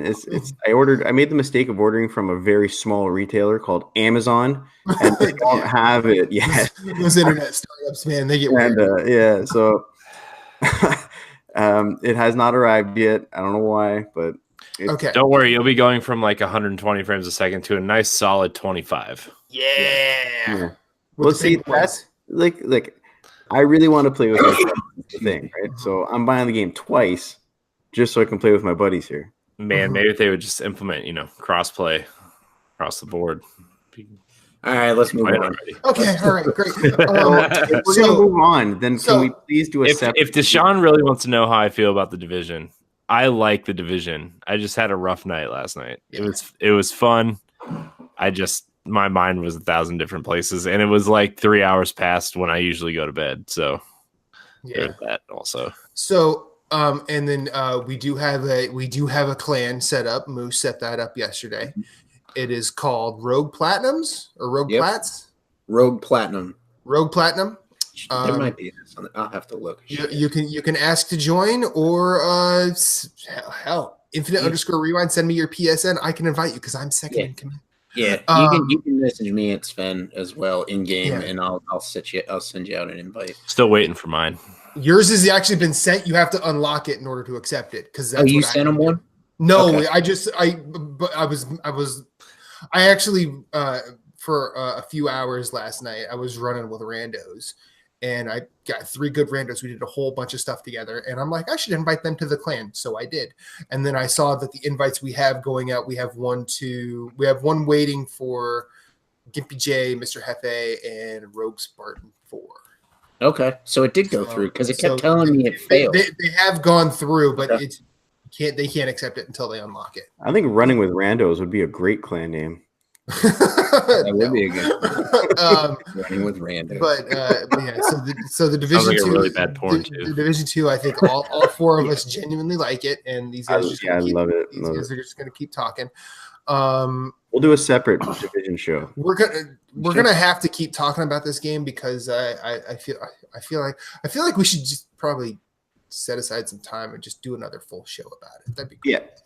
We could easily fill up a show. But we have questions and we also have a giveaway to get to. So Corey, let's hand out some Sekiro, shall we? Yeah, I guess we could do that. And I also want to say that before we give out these games, if you didn't win Sekiro, since so many people entered and got us over that 200 subscriber mark, I've decided to do an April giveaway as well. Oh, nice. And we're going to give away a copy of Mortal Kombat 11. All right. For whatever platform, because some people were mad that I only have PS4 codes, and somebody entered for Xbox. I was like, Sekiro's not available on Xbox, is it? Yeah, it is. Oh wait, that's Activision. That's Activision. I'm sorry, my bad. So yeah, This we're guy's gonna one give of away the Mortal people Kombat. who owns an Xbox. He can be upset. Yeah. Can't get rid of free games. It'll be on Game Pass in like a year. So Yeah. Not even 6 months. all right. So how we're gonna do this is, Matt, I have all these emails here, right? And I've given a number to all the names here. Okay. We have 31 entries. Okay. And just to make it fair, I've assigned a number to every single one, and you're gonna pick two numbers, 1 through 31. Okay. And you're gonna pick one, and I'm gonna read that email on the show. Okay. And that person's gonna win. All right. And then you're gonna pick a second number, and we're gonna go from there. Okay. So all right. Thanks to Sean for sending your entry in at 6:57. I remember we were talking last night. I'm like, did Sean enter? He's like, no. I could have sworn that guy was going to enter. I thought he liked us. Okay, so I am going to. You know what? I can't do my favorite basketball player's number, so I'm going to do the reverse. My favorite basketball player is Magic Johnson. His number was 32. So 23 is getting a pick, as well as my soccer jersey number 4. Way to wait for that second number, like I asked you to. You're welcome. It's cool though. So all right. So first. what was the first number? 23. 23. All right. Well, Deshaun in the chat and the wise words of Moose. You're welcome. all right. So the first winner is actually a friend of show, Allen Heinen. Congratulations, Allen Heinen. You picked his audio. Okay. Submission. So I'm going to read his email right here. He said, "What's up, guys? I'm a fan because the show is just fun. I love the banter between everyone and how it's mainly tied to video games, but everybody's not afraid to just let the conversation go anywhere. Most podcasts try to stick to a structure, which often stymies good conversation. Also, Pocket Cast is my main podcast app of choice. However, I wanted to point out that I'm subbed to you on both Pocket Cast and Apple Podcasts just to give your show a subscriber boost. Thanks, Oscar Meyer." Yeah. Thanks, Alan. Congratulations, Allen Heinen. Yeah. So, all right. So congratulations, Alan. You've won. I will get you that code ASAP. All right. What was your second number, Matt? 4, my soccer jersey number. Oh, well, you're going to have to pick another number because Alan can't win twice. No, he can't win twice. Okay. Okay. I'll do my favorite position in soccer, the holding midfielder. They're usually the number 6. Number 6. We have. Where'd it go? Sorry, I'm scrolling. Number 6. We have. Allen Heinen again. What? No. Adnel Dominguez. Adnel! Wow. That's Praise crazy. the sun! Nice. Yeah. So he says, Corey Corey, what's up? It's Adnel. Here's my subscription. And then he goes on to say, the reason I subscribe to you guys is simply because I freaking love you guys and you're all awesome. Aww. Best way to get some video game news also. Is it? Is it the best way to get news? Maybe Nerds Complet. maybe he listens to the other shows. It's the best way to get some video game news. Yeah, I mean, I know Nerds Gone Platinum. They have like a structure. They have a schedule. They keep it nice and tight. We don't do that shit here. Mainly because I'm a real slave driver. Yeah, he is, man. Yeah, the taskmaster. I mean, every time they have me on, I have to do all this homework. I'm just like, am I in college again? So, congratulations to Adnel and Allen, the A team, if you will, and everybody, stay tuned. We will be giving Mortal Kombat away in April. Get excited! Get ready to enter. Please don't ask for a Switch code.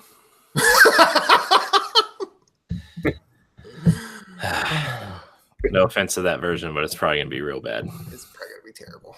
No, Okay, it'll probably be serviceable, but we'll see. Okay. So So endorsement from Corey.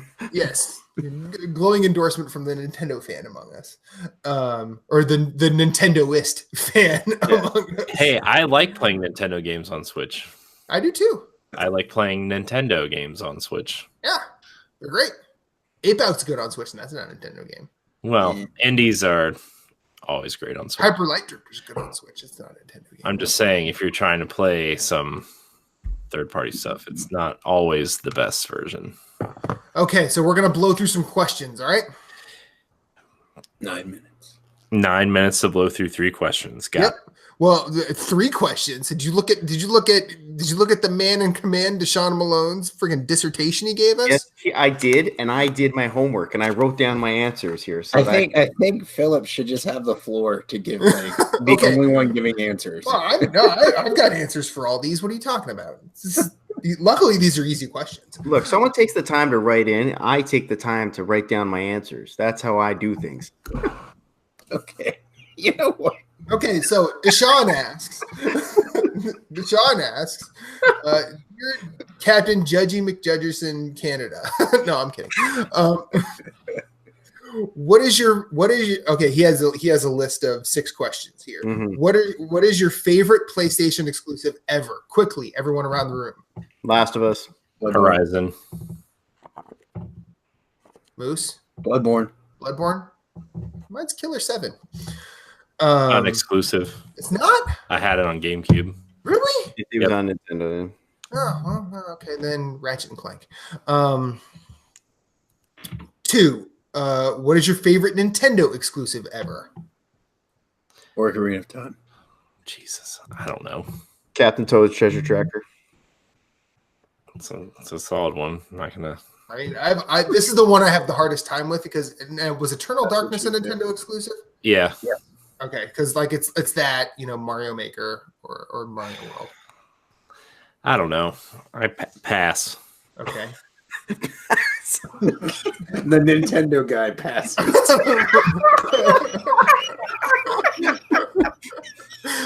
And Moose, did you have an answer? Yeah. I said Ocarina of Time. Okay. Motherfucker that spoke. Just making sure. Favorite Microsoft exclusive ever? Halo 4. I'm gonna assume this means like Microsoft console exclusive and not. Yeah, I feel like that's fair. So mine would be KOTOR. KOTOR? I'm right there with you, actually, KOTOR. Xbox? Wait, what? KOTOR or Fable? Yeah. Your favorite Microsoft exclusive? I assume he means Xbox exclusive. Halo. The first one. And then Corey said Halo 4. Favorite third-party developer? Really hard one. I don't know. I've been on a Ubisoft kick lately, but I don't know if they're my favorites of all time. Mine's probably Blizzard. Well, Ubisoft is more of a publisher because they buy studios that make games. Blizzard's a good one. Blizzard's probably my favorite one. I wanted to say Valve, because it's easy to make jokes about them, but they have a lot of games that I still play. Not true. They published a game last year. Well, but that's Valve, the publisher, right? Like, is he asking developer? I don't know. He said developer.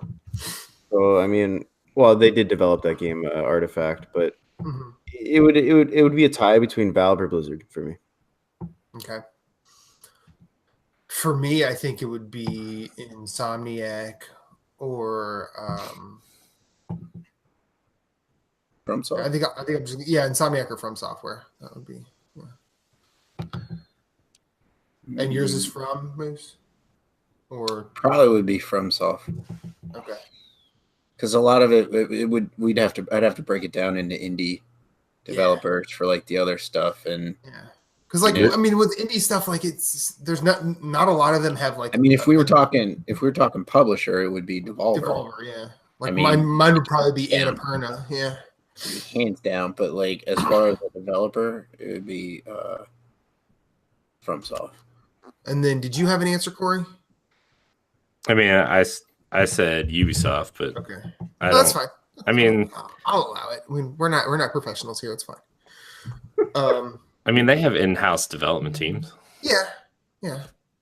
Okay, favorite indie ever? Shovel Knight. It's great. This was a hard one for me, so I don't know if this counts or not. I'm picking Counter-Strike because it started as a mod. I would allow that. So I would allow that. For me, I'll do Counter-Strike across any of its iterations. It would be Counter-Strike for sure. Mine is Limbo. It's a good one. Yeah. I'm gonna have to go with Helldivers. That's how I met you two knuckleheads. That's true. Well, you didn't meet us there. You became friends with us there. Yeah. Oh man, there's a lot of good. We're gonna have to do like a show just for Helldivers. Favorite non-PC console ever? Sorry, Cap. No Apple II or DOS for you. I love DOS. I don't necessarily know what this means. Favorite console ever? If it's just favorite console, it would be the PS4. Yeah, I think it's just the library on that, the exclusive library on that console is just second to none. Like it rivals Super Nintendo for me. So I think it would be PS4. Yeah, I think PS4 is actually mine too.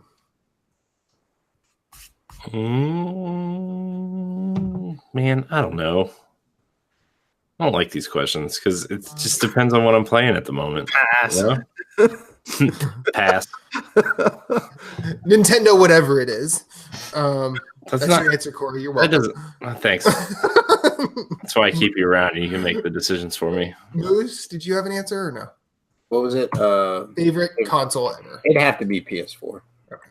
Yeah. All right.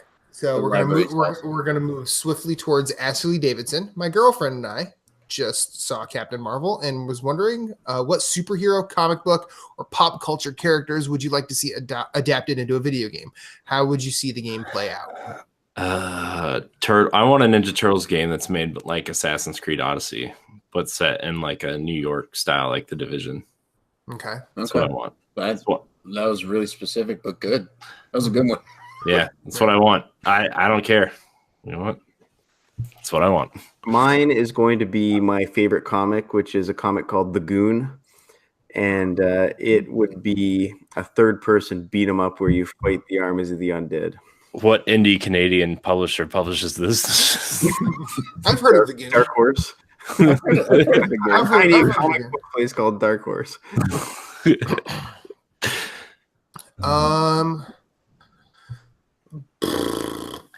I mean, my favorite thing I don't want as a video game. I'm happy with it being the comic strip, Calvin and Hobbes. But if I had to, it would probably have to be an adventure game. Probably in the vein of a Costume Quest more than a Telltale adventure game. Costume Quest was really good. Yeah. But yeah, like Calvin and Hobbes, I would take. Moose? I've got no clue. No clue. Pass. I'll pass on that one. Patient Zero of Nerds Gone Rogue, Megan Green. Hey guys, I've been working, so I haven't written in a while. Glad to see you brought in a new friend, Canadian Eye Candy. Look at his face. Look at his face. I think my mother wrote this letter. I'm pretty sure my mother wrote this letter. Look at his face. Look at his face. He's all we're gonna look at now. No. Anyway, I was wondering what your process is for editing shows and which segments to break out. How does that all work? Thanks. Look, I was talking about this earlier. Like when I came onto this show, I was expecting like a regimented, structured thing. Like this is together by duct tape and a couple of sticks of gum. Okay, like this is all apart at the seams. There's no structure. Man, I have to change that gum every week. You stop. Hooper. Experiment one week and it didn't stick. Who's not providing me with this gum to stick this thing together? We're all supposed to chew at least 2 pieces a day and turn them in. It basically seems like if everyone's awake at 8:30, the show happens. If it's not, we're waiting for me to wake up. Pretty much, yeah. I think that's what makes it fun, though. Yeah. So we're kind of like structurally unstructured. Yeah. That's even like chaos. We have milestones we want to hit while we're doing the show to make sure we're staying on topic, but we also kind of like to let the conversation just do what it wants to do. We just let this happen. That's right. That's True. Right. Yeah. As far as segments, I don't know. I'm not the editor. I think. I mean, Corey, you can answer that question, but my guess is you just pick where the conversation naturally breaks and say, yeah, that's kind of what I do. Like wherever, like I feel like there's like a natural break in a conversation, I just kind of like, if we're switching games or if we're kind of moving in one direction, I kind of just chop it there. Yeah. So, yeah. It doesn't really have a structure, to be honest with you. Let's save that for the professionals. We just kind of show up. Mm-hmm. Mm-hmm. We wait for Matt to wake up and eat breakfast and poop and pet bagel, and that's what I forgot to do. What, poop or pet bagel? Both. So I mean, it's just kind of whatever. It happens. Happens. It just happens when my computer wants to play nice. Yep. Mm-hmm. All right. So that's as far as I can tell, that's our questions, because I'm pretty sure everything else was just a repost of the first question and repasting of Canadian Eye Candy. So just I said I'm gonna put that on my tombstone. Which I will say this, Megan, having met Phillips in person, he's very handsome. Thank you very much. But yeah, so we're gonna call it there. That was all our questions. Thank you for everyone who entered the Sekiro giveaway. Stay tuned for our giveaway in April of Mortal Kombat 11. Woo! You can find my name is Matthew Keel. You can find me at infinite_rewind everywhere. Phillips, where can we find you? Here. Or here. Just here. Until I make a new.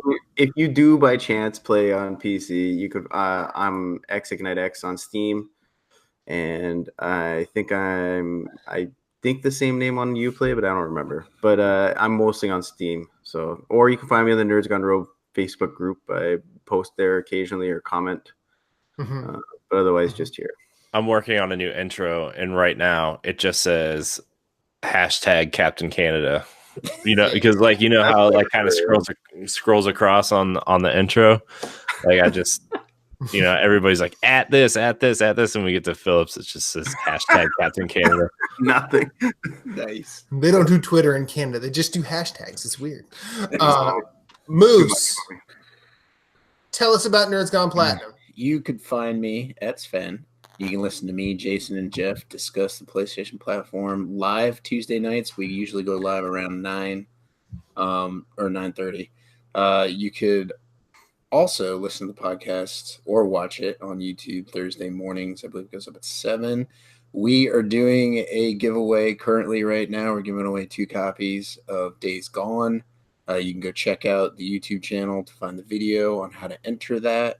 It is not, they are not region locked. So as soon as we pick a winner, we'll find out where you're located, and then we'll buy the code for you for the region that you live in.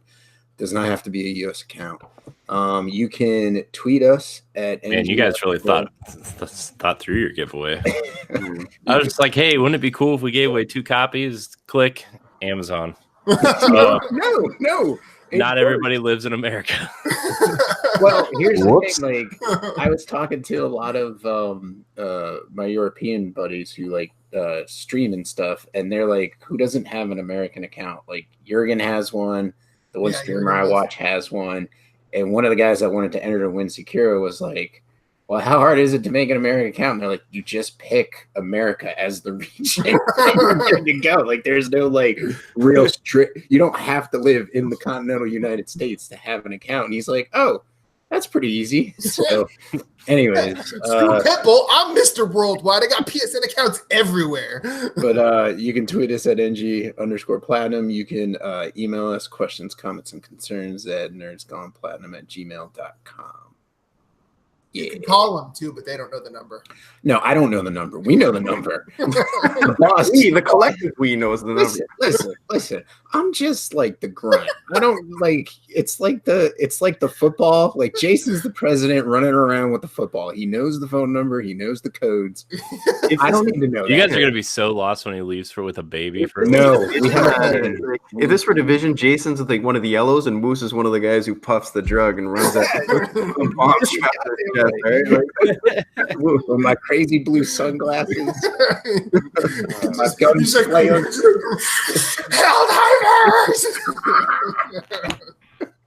That's funny. Anyways, Corey, take us home.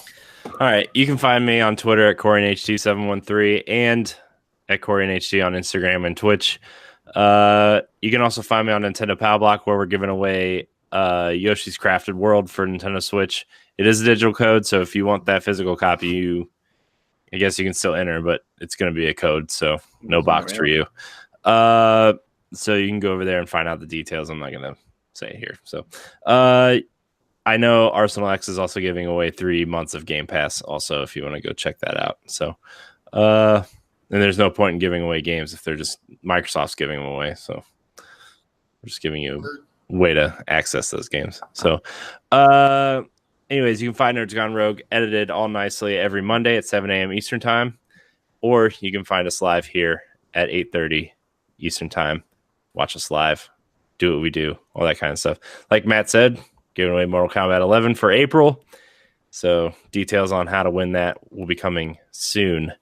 And if you haven't, you should go look up Johnny Cage's. Because it's the best thing I've ever seen. It's pretty awesome.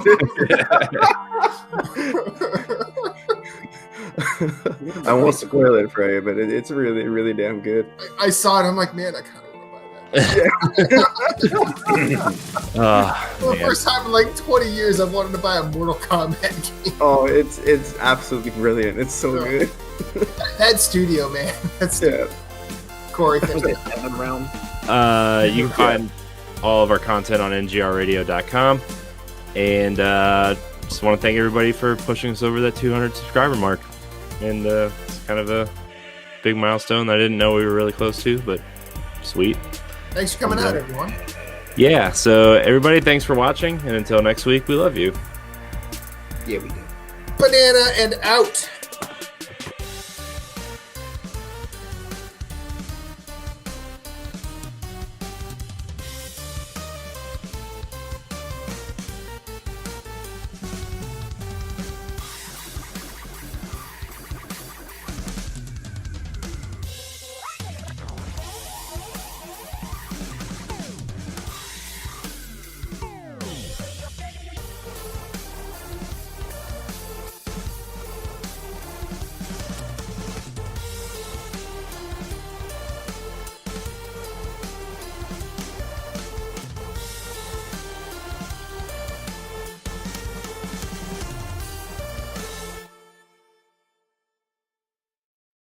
Moose, thanks for cosplaying your Division character tonight. Really appreciate it. Thanks for coming out. Thanks for passing on all your questions, Corey. You're welcome. You know what we need just before I take this off. I need you to give me a Sir Moose. You're welcome.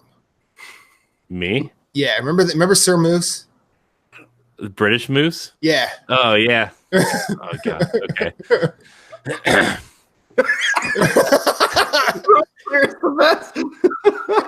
My name is Moose, and you're welcome. Goodbye. I do actually. Yeah. I had a Google Plus account. So did I. No, Mark Zuckerberg just had a firmware update, so he's still winning. Like, Get is he it? cybernetic robot? or something? Because he's a robot. Yeah. Oh, okay. No, I get it. I got what you were saying. Matt looked at me like I was weird. He just Well, like, you are, but That- why? That's how I look at you every week. we were picking up what you were putting down. Man, I mean, you're so robotic, I couldn't tell if that was a joke. Oh! fair. What's the name of the boss from Grandma's Boy who gets the robot legs or wants to get the robotic legs? That I Remember have that? no idea. I've never seen Are you talking about? Are you talking Never about the seen guy that Grandma- dresses like- what? You never seen I've Grandma's seen that. Boy? Even I've seen that What? movie. Holy shit! I did not want to see that movie. You should. Oh, watch I it thought for you that guys were movie. talking to me. I was I like, feel yeah, like that would be like one of Matt's favorite. Oh movies. no, dude, it's funny. It's Oh, it's hilarious. a good movie. I mean, I'm so glad they gave the least worthwhile character from The Wedding Singer a movie. I mean, that's good. But Yeah, I've No, never it's seen better. that It's movie. better than The Wedding Singer. I don't know, man. Wedding Singer's pretty good. Yeah, no, it's way better than Wedding Yeah. Singer. You haven't seen it, man. How would you know? I'm telling you. I'm just saying. There's a Charlie Chaplin. There's a Charlie Chaplin hand job joke. Wait, It's what? Oh, now I have to see this movie. Charlie Chaplin hand job. All I'm thinking of is the movie The Gold Rush now, and I don't know why. Holy shit, that's dirt fucking cheap. That's what Turbeck said about your mother. Oh, don't upset me about Alex Trebek. I know. I'm sad about it too. Me too. I've been watching that show almost every day since the 80s because my parents. I would watch them with my parents. That was Okay. dinner. That was dinner time TV. Dinner time. Yeah. And I could get, one question every couple of games, and it's still the same, but I still enjoy it. Yeah. Jeopardy's a good time. Oh, it is a good time. Needed I to- got a war question the other day. Oh, what? There was a YouTube video I saw of him just reciting rap lyrics as the answers to the questions. Oh, it was so good. Like it's so good. Yeah, Trebek is good, man. I like the one where the girl says she does live action role playing. He's like, losers. Yeah. No. He goes, "Oh, you're a nerd." And then when there's the one where she's talking about the contestant is talking about nerdcore or whatever. Oh, nerdcore rap. Yeah, which is Does that still exist? It does. It does. It does in the same context that like third wave ska still exists, except third wave ska has some musicality to it and nerdcore does not. Are nerdcore fans like the juggalos of hip hop fans? No, the juggalos are the juggalos of hip hop fans, and I'm pretty sure they would be mad if you bring forth shame on the juggalo name. Oh, dude. Shame. Did you know there's juggalo civil wars? Like there's different sects of juggalo. Oh yeah, it's crazy. It's fantastic. If you want to It's do a crazy. deep dive on that one day, you're really bored. You gotta No, check that out. I've done it. It's not. I'm not sure I'm the same person as when I started. Didn't it make you feel better about yourself though? Define better. Less bad. I always feel better about myself, guys. That's not, Apparently, your football team's supposed to be pretty good this year. yeah, that's what they say. They look good last year, man. or were they supposed to be good last year too? No, they weren't supposed to be good last year. Oh, okay. Yeah, we have a family friend who lives in Florida, and we made a bet that the Browns wouldn't win more than 5 games, and I said I'll take that bet, and I won. I won a $50. For last year? Yeah, I won a $50 Chipotle gift card. So Jokes on them. She hasn't mailed it yet, though. So Joke's on you. It was just Moose. It was just Moose trolling you. I'm just saying, under a fake account. I only have one bad football team. They have 3 down there. So that's true. That's true. Yeah. Well, Cincinnati's in Ohio, but yeah. Well, that doesn't count. It's 4 hours away. Okay. Well, who's his other team? The Browns, Cleveland Browns. No. Oh, Cincinnati. Where, Cincinnati. Oh, down there in Florida. Florida. There's Dolphins, there's Miami, Jaguars, Tampa Bay, and Jacksonville. and Tampa Bay. It's right. Tampa Bay and Jacksonville. I don't expect Captain Canada to know United States teams because I couldn't name you one thing about Canada. Except Can we talk about Canadian Football League? Yeah, you know actually, what? Browns ex-quarterback got kicked out of the Canadian Football League. So yeah, Johnny Manziel. Johnny he Football? just signed. He just signed a contract with the Football American Alliance Football? or whatever. Who just had to beg investors to give them a Oh, that was the advance in their payment because they weren't going to be able to pay their players next week. Is that the league that got saved by the owner of the Carolina Hurricanes? Yeah. Yeah. God damn it! They have wasting money on that. They had it. Moose is mad. They got like a $350 million loan, so they could pay their players. Like 180 million or something. Yeah, like half of it at least. Wait, what? He gave 180 million or something to that football league. Dude, I'd be like, or I don't know if gave is the right word. Donated or not donated. Invested. Yeah. If that thing goes belly up, he's fucked. Anyways, no, because it's going to be like they're rich people. They're going to get through some tax loophole. It'll be fine for them. Let's rock and roll, gentlemen. Yes, let's. That's the best idea you've had in the past 10 minutes. I had to make sure I turned my record player off. I wasn't hearing voices from up there, just in case you saw. Okay, we ready? I guess. Yes. 3, 2, 1.